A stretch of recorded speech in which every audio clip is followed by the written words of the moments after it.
Hola, ¿qué tal? Bienvenidos a otro video de nuestra clase de política macroeconómica. El día de hoy vamos a continuar nuestro estudio o repaso del equilibrio general dinámico. En el video anterior nosotros estudiamos el tema de los consumidores y sus decisiones intertemporales. En este video y en el siguiente vamos a ver la decisión de la empresa en un contexto dinámico. Es decir, cómo las empresas deciden cuánto trabajo, capital, van a contratar en cada periodo y en el tiempo, mañana, pasado mañana y así sucesivamente. Y además vamos a ver que en esa decisión intertemporal las empresas también adquieren deuda.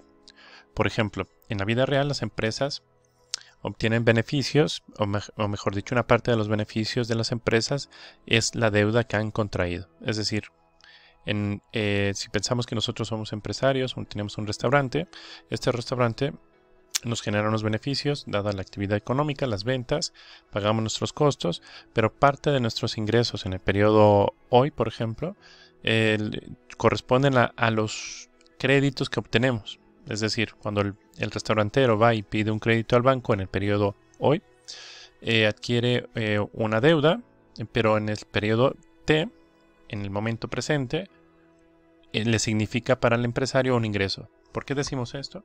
Porque básicamente con esa deuda que ha adquirido puede bien invertir más en capital, básicamente ampliar el restaurante, mejor equipo de cocina, mejores mesas, todo lo que ayude a ampliar el negocio o abrir otra sucursal. Entonces para el empresario la deuda que pide hoy le permite aumentar, digamos, sus ingresos. Pero mañana esa deuda se tiene que pagar o en el siguiente periodo. Entonces en el siguiente periodo la deuda del periodo anterior se tiene que pagar y representa un costo. Entonces vamos a ver que en la decisión intertemporal las empresas pueden adquirir deuda comparada con la decisión de las empresas en un contexto estático. La naturaleza o mejor dicho, en el concepto estático de la empresa no vemos que el concepto de deuda, debido a que la deuda implícitamente tiene el tiempo. Es decir, en el ejemplo anterior, una deuda implica implícitamente que hay dos periodos de tiempo al menos. Cuando pido prestado o presto dinero, y entonces hay otro periodo en el cual recobro ese dinero y además recobro con un interés, ¿no? Entonces implícitamente está el tiempo en el concepto de deuda. Otro concepto de deuda que también vamos a ver en las mismas ecuaciones es la emisión de acciones. Para una empresa, cuando emite acciones, le representan ingresos. Cuando para la empresa, es decir, este restaurante puede obtener, además de nuevos ingresos para ampliar su negocio, además de ir al banco a pedir un préstamo, también puede ir emitir acciones de su restaurante, ponerlas en la bolsa de valores, obtener unos ingresos por la venta de esas acciones que le permitirán invertir, ampliar el negocio. Obviamente en un periodo, o dependiendo el término legal de estas acciones, el empresario se compromete a entregar en forma de utilidades o dividendos las ganancias de su empresa, el pago de esa deuda contraída. Entonces aquí obviamente también está implícito el concepto de tiempo. Entonces el video de hoy vamos a ver el concepto de la empresa, su decisión intratemporal básica, y en los siguientes dos videos vamos a ver la decisión de un poco más en detalle estos temas de la empresa en el concepto dinámico. Las empresas en un concepto dinámico también van a maximizar sus beneficios, pero ahora intertemporalmente. Vamos a ver en el día de hoy, en este video, la demanda de trabajo sin ajustes de costos, y en el siguiente la demanda de trabajo con ajustes de costos. Aquí tengo que decir demanda de trabajo y capital, ¿ok? Con costos y sin costos. Después, en el segundo video veremos las conclusiones, digamos, que vamos a llegar a partir de estos dos videos. En el video de hoy, les repito, vamos a ver la demanda de trabajo y capital sin ajustes de costos. Básicamente vamos a asumir que las empresas toman sus decisiones en el tiempo, pero esas decisiones no son necesarias, no existe la necesidad de hacer un ajuste a la decisión tomada. Por ejemplo, pensemos en la idea del restaurante. Ahora con una pandemia, el sector de restaurantes de todo el mundo se ha visto perjudicado, como muchos más negocios. Pero entonces en el ejemplo de los restaurantes es un ejemplo muy bonito en el sentido de que es muy intensivo, este tipo de negocio es muy intensivo en mano de obra, trabajo. Dado la perturbación que implica el COVID, esta perturbación o este shock a la economía implicó que muchos restaurantes tuvieran que cerrar sus puertas a los consumidores. Esto para el empresario implica que tuvo que hacer un ajuste en la plantilla laboral. En muchos negocios formales, donde existen contratos laborales, tuvieron que dar el finiquito de su empleo a muchos trabajadores y tuvieron que desembolsar dinero básicamente para cubrir el despido de estos trabajadores. Entonces, el empresario restaurantero tuvo que ajustar sus costos para maximizar aún sus beneficios, aún cuando permanece cerrado. ¿Okay? Ya sabemos por microeconomía básica que en el corto plazo las empresas, aún con pérdidas, aún con beneficios negativos, todavía hay una parte que es viable para seguir abriendo o manteniendo abierto el negocio, no cerrar el negocio completamente, siempre y cuando sus costos le permitan hacerlo.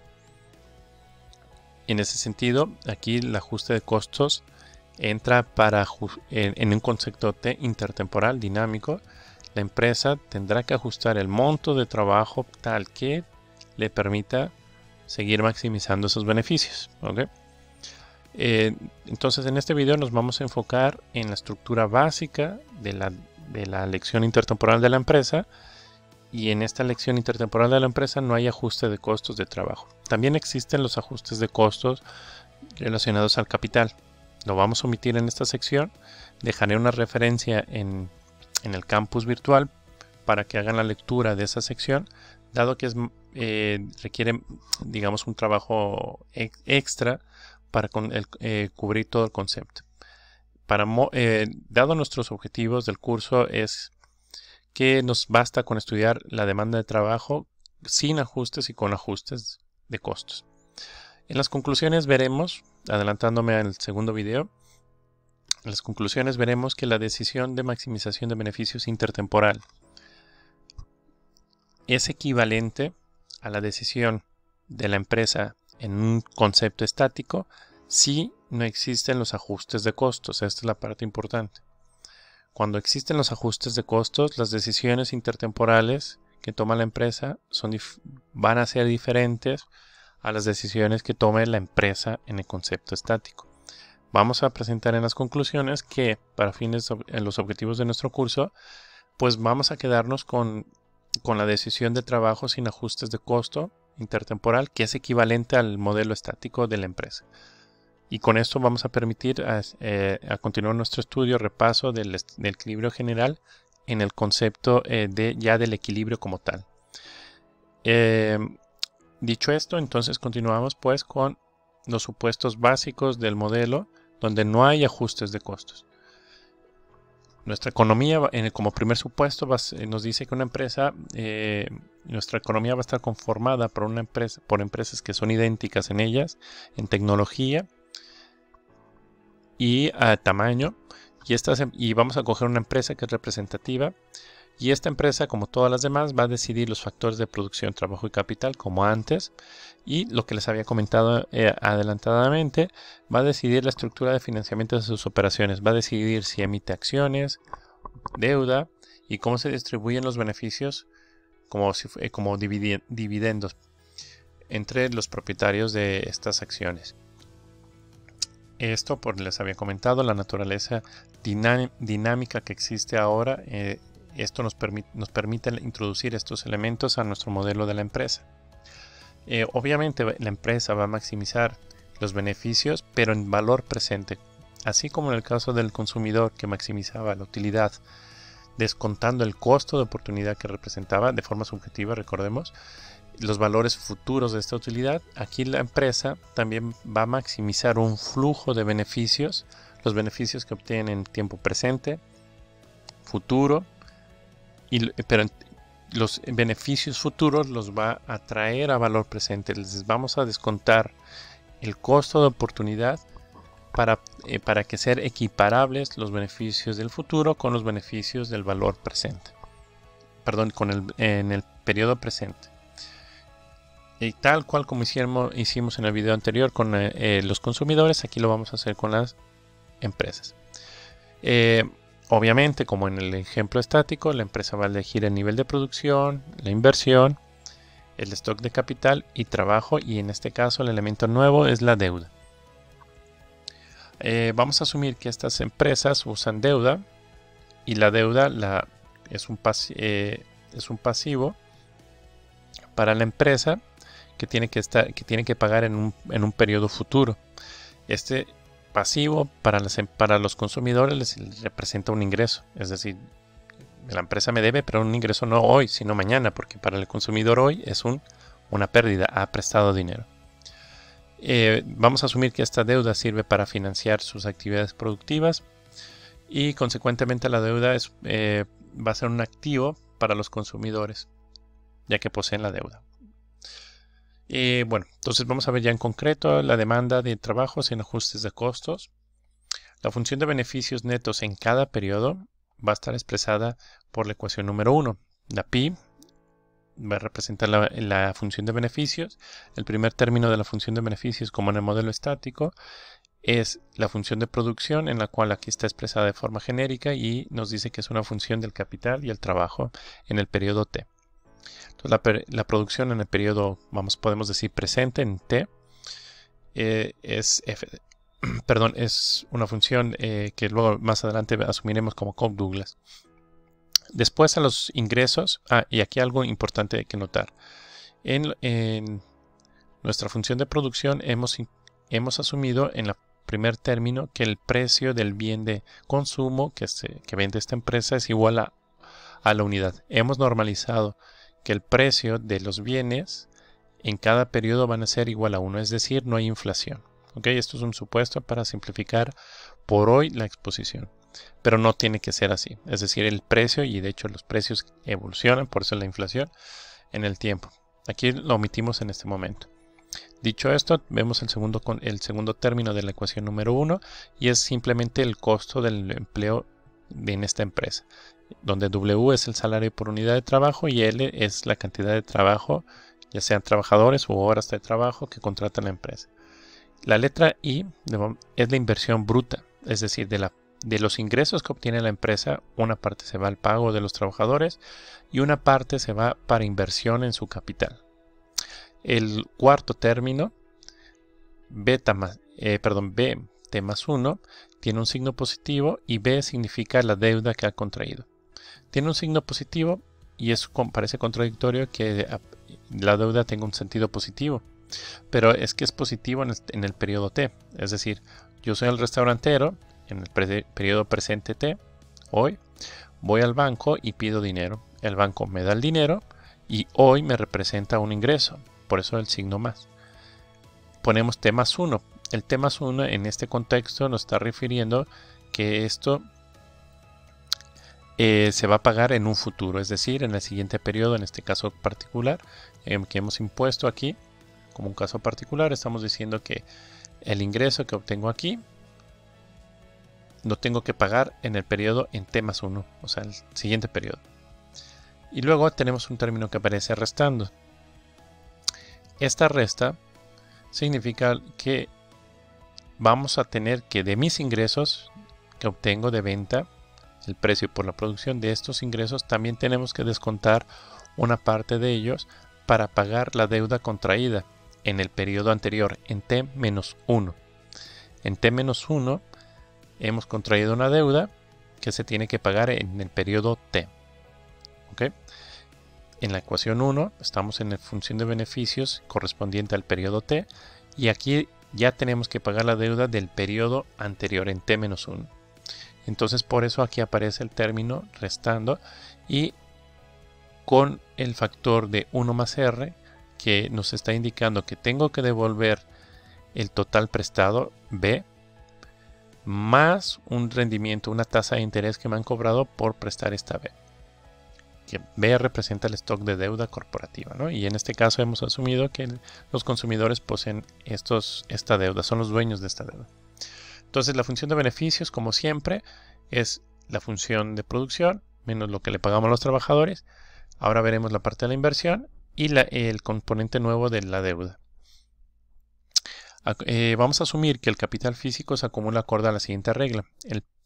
La cantidad de capital en el periodo siguiente va a ser igual a la inversión bruta que haga la empresa más un remanente del capital que queda una vez que hemos descontado la depreciación. Recordemos el concepto de depreciación de un capital. Para ustedes, su laptop que tienen para seguir estos cursos es su capital. Si el capital lo compraron el 1 de enero y pagaron 10,000 pesos por ese capital, su laptop al final, el día 31 de diciembre del mismo año, ya no valdrá lo mismo que el primer día del año en el cual compraron su laptop. ¿Por qué? Porque durante el año usaron su computadora. Y este uso hace que los componentes de ese capital que representa para ustedes se degraden, digamos, se van deshaciendo, se va destruyendo capital en el proceso. Ya no es más eficiente, la computadora se vuelve más lenta, como ustedes saben. Entonces hay un proceso de depreciación. Entonces vamos a asumir delta representa esta tasa en la cual se deprecia el capital. Por tanto, 1 menos delta, y delta va a tomar un valor entre 0 y 1. 1 menos delta entonces nos está diciendo cuánto capital del periodo T queda para ser enviado o ser parte del capital en el siguiente periodo. Se acumula el capital, es decir, el capital que observamos mañana es un reflejo de las decisiones tomadas ayer sobre inversión y cuánto de mis ingresos pongo para hacer nuevo capital, transformarlo en nuevo capital y cuánto del capital que está operando en el periodo T va a sobrevivir y va a pasar al siguiente periodo. Entonces, si sustituimos la ecuación 2 en la ecuación 1, vamos a tener que la función de beneficio simplemente es, reescribiendo términos, va a ser esta expresión de aquí. ¿Okay? Aquí hemos hecho la sustitución de I. Vamos a definir ahora entonces la función de beneficios en intertemporal. Entonces, vamos a asumir que la empresa, primero la definición. La función de beneficios que vamos intertemporal que vamos a representar con esta P cursiva no es otra cosa que la suma de todos los beneficios en todos los periodos posibles en el cual sobrevive la empresa, descontada por un factor. Y este factor de descuento no es otra cosa que 1 partido por 1 más R, la tasa de interés, elevado al periodo correspondiente. Es exactamente la idea que estaba en el consumidor. De antes tenemos un factor de descuento, excepto que aquí nuestro factor de descuento es la tasa de interés que pagamos por nuestra deuda. Básicamente lo que estamos haciendo aquí, estamos poniendo en valor presente el flujo de todos los beneficios futuros. Para dejar más clara la idea, vamos a asumir que hay dos periodos, en este ejemplo aquí en pantalla, y vamos a ver que la función de beneficios en dos periodos está correspondiente por los beneficios en el periodo T, en el valor presente, más los beneficios que va a obtener esta empresa en el futuro descontados por la tasa de interés, 1 más R. 1 partido por 1 más R. Recordemos que este factor de descuento es un reflejo del costo de oportunidad de estos ingresos futuros. En el video del consumidor explicamos un poco la intuición. Si yo tuviese estos beneficios futuros en el presente, podría hacer más cosas si yo fuera empresario. Si tuviera alguna forma de atraer al presente el beneficio de mañana, obviamente hoy estaría mejor, sería más feliz. Pero no lo tengo. Dado que no lo tengo, no lo puedo hacer. Tengo un costo de oportunidad, es decir, no tener estos beneficios, hay una pérdida de estos beneficios. y esta pérdida de los beneficios lo tengo que descontar, ¿ok? La tengo que contabilizar de una forma, y la forma que lo hacemos es usando la tasa de interés. ¿Por qué la tasa de interés? Bueno, porque la tasa de interés nos indica, imaginen ustedes que hubiéramos tenido estos beneficios en tiempo presente.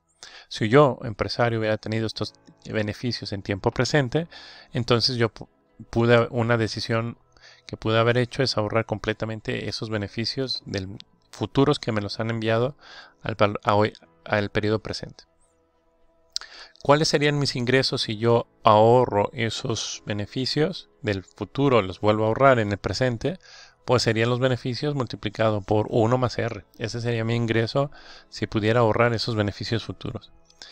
Dado que eso no es así, entonces el costo de oportunidad es la operación inversa. En lugar de multiplicar el 1 más R por pi, lo voy a dividir porque estoy perdiendo ese precio, ese ingreso. De esta forma lo expreso en términos de valor presente todo el flujo de beneficios. Entonces el empresario va a maximizar los beneficios intertemporales, que no es otra cosa que, simplemente aquí si hacemos la sustitución de la función de beneficios, la ecuación 3, para el periodo t vamos a tener esta expresión de aquí, y para el periodo 4 vamos a tener la expresión que en la parte inferior del slide. Simplemente tenemos que adelantar cada uno de los términos un periodo. ¿Ok? Variables de decisión en esta empresa. Hemos dicho que la empresa va a maximizar eligiendo la cantidad de producción, que esto se hace a través, una vez que hemos definido K y L, capital y trabajo. Y la empresa también va a decidir cuánto capital quiere mañana. Es decir, por ejemplo, en la primera expresión en el periodo T de los beneficios intertemporales, que tienen aquí que estoy subrayando en pantalla,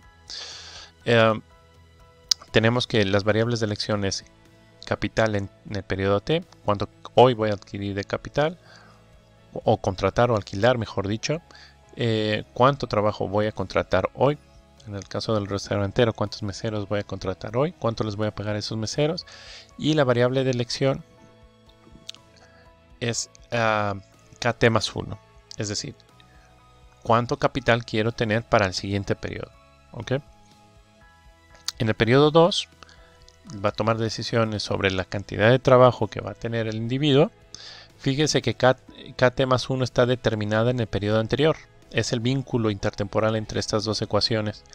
Cuando el empresario decide cuánto trabajo contratar y cuánto capital va a ahorrar para mañana, para el siguiente periodo, entonces determina directamente el nivel de producción. Esta acá, KT más 1, está vinculada en esta sección. Y entonces la conexión entre capital T más 1 va a estar aquí en la función de producción. Y entonces la empresa va a elegir la cantidad de capital en el periodo T más 2, en el siguiente periodo, que desearía tener para el periodo 2. ¿Ok? Lo mismo sucede con el nivel de deuda en el periodo 1. En la ecuación que estoy subrayando, la empresa va a elegir el nivel de capital T más 1, el nivel de trabajo y el nivel de deuda que quiere hoy. ¿Ok? Este nivel de deuda, si se fijan ustedes, lo va a trasladar como un costo para el periodo siguiente en T más 1. Esta deuda se traslada y es el vínculo de deuda entre los dos periodos. ¿Ok? Que estoy conectando aquí en pantalla. BT más 1 aparece como un ingreso en el periodo 1, pero es un costo en el periodo 2. En el periodo 2, él buscaría de nueva cuenta obtener más ingresos, pidiendo más prestado o emitiendo acciones. ¿Okay? Por eso aparece un signo más. Dicho esto, entonces, las condiciones de primer orden respecto a las variables de elección va a ser el trabajo. Vamos a derivar la función de beneficios intertemporal respecto al trabajo.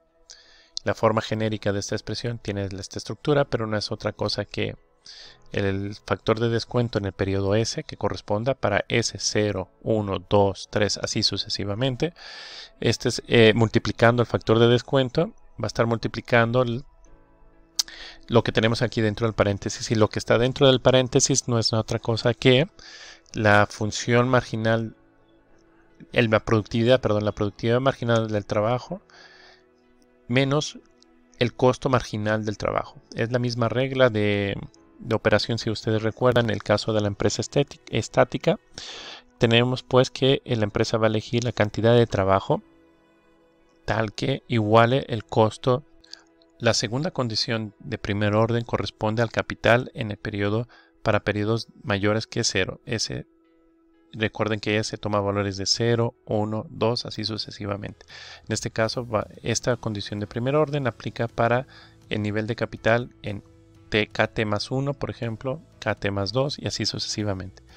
¿Qué nos dice esa condición de primer orden? Pues básicamente siempre la misma idea de comparar el ingreso marginal o la productividad marginal que nos genera esta unidad extra de capital, lo que tenemos entre corchete.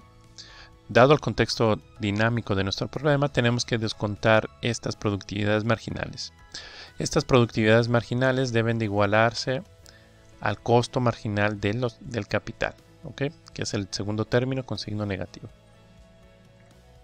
Para el caso, la otra variable de elección, la misma historia. Para periodos mayores de 0, S toma valor 1, 2, 3 y así sucesivamente.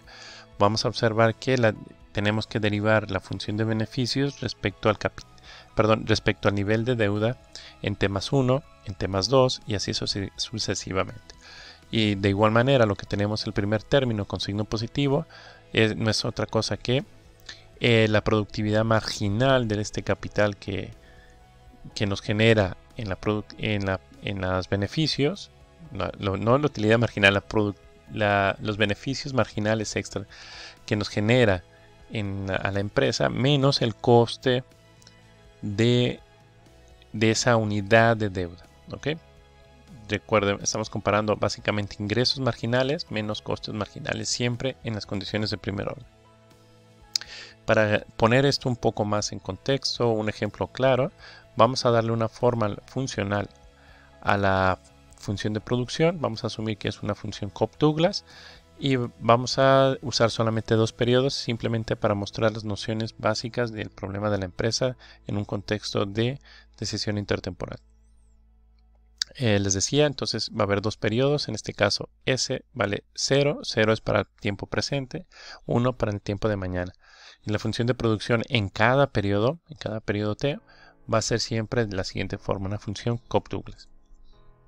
En el periodo S, lo único imponemos S en nuestra función general de los beneficios. Tenemos la expresión clara de la función de beneficios que ya habíamos hablado, mientras que los beneficios en el periodo S igual a 1, o sea, mañana, simplemente tienen la misma estructura que ya habíamos presentado antes.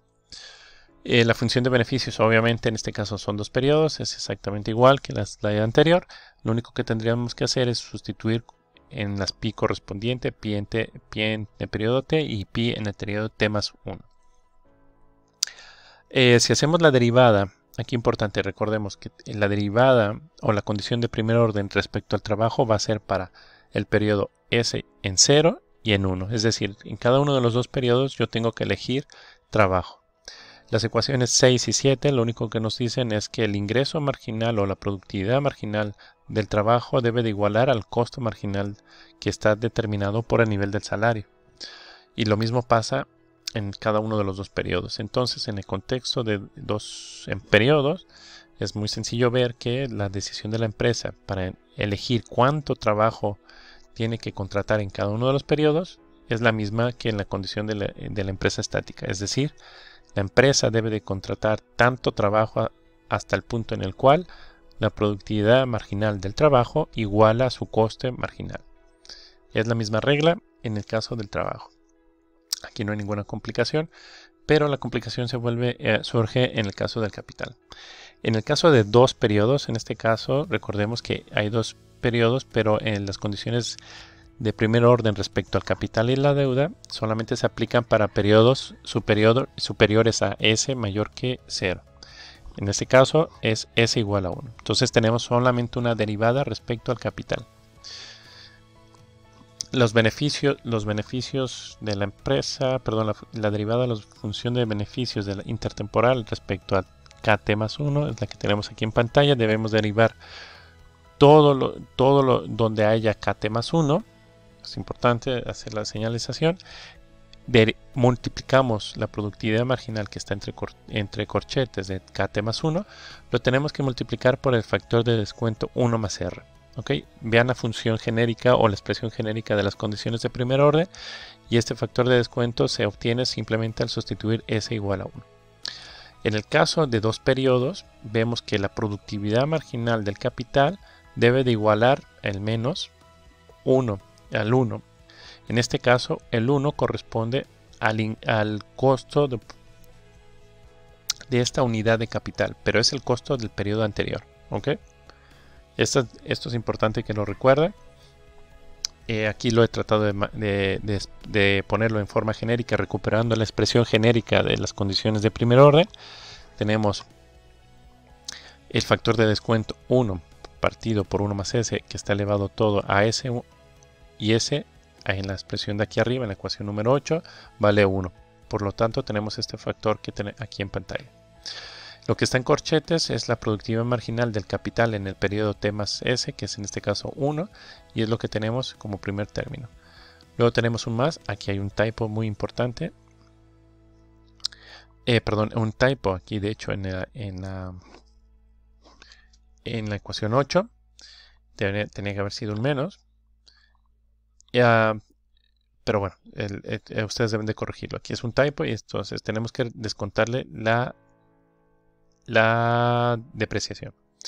Dicho esto, el menos, y en lo que en la forma genérica nos dice, este término de aquí que restamos a la productividad marginal del capital descontada es el factor de descuento en el periodo pasado, básicamente. En la ecuación 8, recuerden que hay dos periodos, el factor de descuento es igual a 1. ¿Por qué? Porque se refiere al periodo presente, y en el periodo presente el factor de descuento es 1 siempre. ¿Ok? Si tuviéramos más periodos, entonces si tuviéramos aquí, por ejemplo, 3 periodos, es decir, S igual a 0, 1 y 2, y la derivada, tendríamos aquí la derivada del la ecuación número 8, pero también tendríamos una ecuación 9, y esa ecuación 9 sería la derivada de la función de beneficios respecto al capital en T más 2.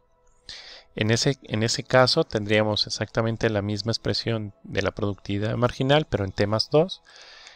El factor de descuento estaría, el denominador en ese caso estaría elevado a la potencia 2, porque en ese caso S vale igual a 2. Y le tendríamos que restar el factor de descuento del periodo pasado. En el periodo T más 2, el periodo pasado es T más 1. Entonces aquí, en ese caso hipotético que tuviéramos 3 periodos, el factor de descuento al cual tendríamos que aplicar en la condición de primer orden respecto a KT más 2 sería 1 partido por 1 más R. ¿Okay? Habrá un ejercicio en el campus virtual para reforzar estos términos. Básicamente, recordemos entonces, para no hacerlos perder un poco las nociones del sentido de este slide, es ver la condición de primer orden va a depender de la productividad marginal de capital en el periodo T más 1, en este caso, menos el factor de descuento del periodo anterior. ¿Ok? Eso por regla. Entonces, dicho esto, pues básicamente era argumentar por qué este término aparece un 1. Pues básicamente porque en T más 1 el periodo anterior es T y el factor de descuento en el periodo T, en el periodo presente, es igual a la unidad. Una vez que hemos contado esta parte, tenemos que hablar de la deuda. Y en la deuda, de igual manera, tenemos este orden. De forma general, la regla para obtener las condiciones de primer orden para S mayor que 0 nos dice la regla general, que es la derivada de la función de beneficios intertemporal respecto a beta T más 1, en este caso S vale 1. Tenemos este término, el primer término positivo, y le vamos a restar, al igual que el capital, el factor de descuento del periodo anterior. ¿Okay? En el ejemplo de dos periodos, tenemos S vale 1, les decía. Entonces la derivada de la función de beneficios intertemporal respecto a la función de beneficios en el periodo T más 1 es igual a la derivada, al factor de descuento elevado a la potencia 1 partido más R, multiplicado por la derivada de la función de beneficios respecto a beta T más 1, que en este caso es 1 más R. Si hacemos la división correspondiente, lo que vamos a obtener aquí en la ecuación 10 es una igualdad. Es decir, el primer término en realidad es un 1 y entonces se satisface la ecuación 10. Es decir, si hacemos las operaciones vamos a tener que esto es 1 es igual a 1 o 0 es igual a 0 si hacemos las sustituciones correspondientes. ¿Esto qué nos está diciendo? Pues básicamente que en el problema intertemporal de una empresa sin ajustes de costos, los la condición de primer orden respecto a la deuda siempre se satisface. Es decir, si la deuda es igual a 0 o si es positiva o igual a 0, la ecuación 10 siempre se satisface. ¿Por qué? Dense cuenta ustedes que la ecuación 10 nunca va a depender del factor beta, es decir, la deuda. Lo que nos está diciendo es que cualquier nivel de deuda es compatible con el problema de maximización de la empresa. ¿Qué quiere decir esto? Que sea compatible quiere decir que la empresa puede pedir cualquier nivel de deuda desde 0 hasta infinito, y la decisión óptima de la empresa va a ser elegir capital y trabajo tal que la productividad de ambos factores productivos sea igual a su costo de marginal. ¿Ok? Entonces esto nos está diciendo que en el problema intertemporal la creación de deuda para la empresa es compatible con el problema de elección en términos marginales del capital y el trabajo. La demanda de trabajo usando las condiciones de primer orden que habíamos visto en la ecuación 6 es básicamente algo que ya hemos visto en los ejercicios anteriores. La productividad marginal que está a la izquierda debe de igualar al costo y aquí tendremos que hacer el despeje correspondiente de K y L. Como tenemos dos periodos, tenemos una segunda ecuación en la cual también se debe de satisfacer la misma condición, y en el caso de la ecuación 9, dadas las ecuaciones, la forma funcional de la ecuación de función de producción podemos encontrar que la ecuación o el resultado de esa ecuación, de la ecuación 9, al hacer el despeje es la clásica expresión de la izquierda, que es la productividad marginal del capital, debe de igualar al costo marginal del capital. ¿Ok? La ecuación número 13. De nueva cuenta que es súper importante decir que la condición de primer orden en la ecuación respecto a la deuda 10 es independiente de B. Ya les había comentado esto, es decir, que se satisface las condiciones de primer orden para cualquier nivel de deuda, es decir, lo que les había comentado, que no importa el nivel de deuda de si es 0 o positiva, las ecuaciones 11, 12 y 13 se van a satisfacer. ¿Ok? Y esto es muy importante porque veremos que nos va a permitir simplificar la historia de la siguiente manera. Primero diremos que la demanda de los factores en un contexto intertemporal es equivalente a la demanda de factores en un contexto estático. Es decir, la empresa competitiva va a demandar trabajo y capital hasta el punto en el cual las productividades de estos factores se igualen a sus precios unitarios o al costo marginal, que es el salario y la tasa de interés. Es exactamente igual que en el problema estático. En el contexto intertemporal, a pesar de que existe la deuda, la empresa puede pedir préstamos o no. Es decir, B puede ser algo positivo o puede ser igual a 0 para financiar la nueva inversión, ¿no? Su inversión puede ser financiada. Dado los resultados anteriores, la decisión intratemporal o estática, eso es otro nombre, y la decisión intertemporal de la empresa serán equivalentes. Aquí hay un problema de typos. Si no existen los costos de ajuste de la cantidad de trabajo o bien en la instalación de capital, es decir, de nueva cuenta. Básicamente lo que tenemos aquí es que el problema intertemporal de la empresa es equivalente al problema de la empresa estática. Voy a dar un slide hacia atrás. Es decir, las ecuaciones 11, 12 y 13, si se fijan, es siempre la misma regla. La productividad marginal al lado izquierdo debe de igualar al coste marginal al lado derecho. Lo mismo sucede en el caso de la cantidad de trabajo. La demanda de trabajo en el periodo siguiente, en el periodo futuro, T más 1, tiene que igualar su productividad marginal con su costo marginal, y así también en el periodo presente. Las mismas decisiones las tomaría la empresa en cada periodo. Es decir, Si asumimos que la empresa es estática o toma una decisión como estática, esto quiere decir que en nuestro modelo de equilibrio general, donde tendremos consumidores que maximizan una utilidad en valor presente, como lo vimos en el primer video respecto a este tema, tenemos este elemento en el mercado, este tipo de consumidores, y tenemos estas empresas que también viven en periodos infinitos. La decisión de estas empresas en periodos infinitos, cuando no hay ajustes de trabajo, de costos de trabajo, por ejemplo, si no hay este tipo de ajustes, entonces las decisiones de las empresas en un contexto dinámico son equivalentes a las decisiones que tomaría una empresa estática en un periodo. Es decir, podemos pensar en un modelo de equilibrio general a los consumidores maximizando un flujo continuo de utilidades y a las empresas maximizando en cada periodo cuánto trabajo y cuánto capital. Luego al siguiente periodo cuánto trabajo y cuánto capital. Luego al siguiente periodo cuánto trabajo y luego cuánto capital. Y esas decisiones de cuánto trabajo y capital se toman siempre con la noción de las ecuaciones 11 y 13. La productividad marginal en cada uno de los periodos respecto al trabajo y el capital debe de igualar a su coste marginal, siempre.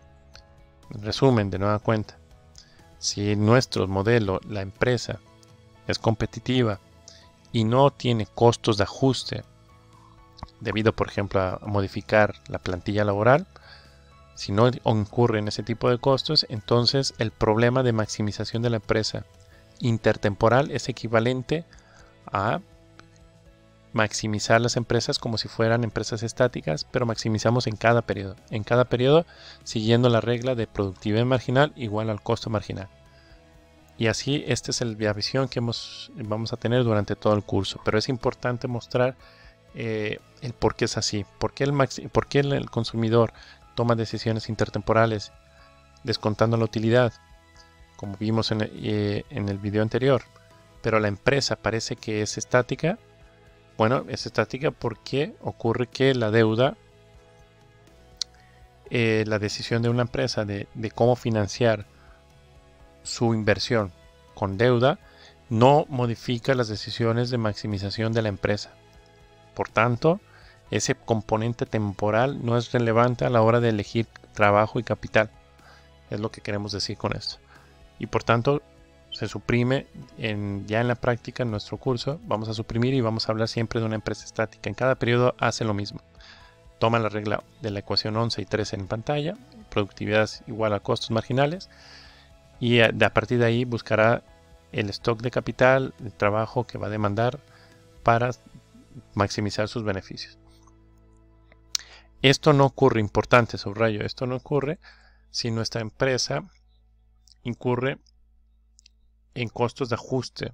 O sea, es decir, si asumimos que la empresa puede ajustar la cantidad, por ejemplo, de trabajo a lo largo del tiempo, dado, por ejemplo, por perturbaciones como el shock que genera una pandemia, entonces la empresa puede decidir modificar la plantilla de trabajo e incurrir en un costo porque hay que pagar un contrato, un finiquito. No es que pueda despedir libremente. Entonces la decisión de la empresa se complica y ya no es equivalente al caso de la empresa.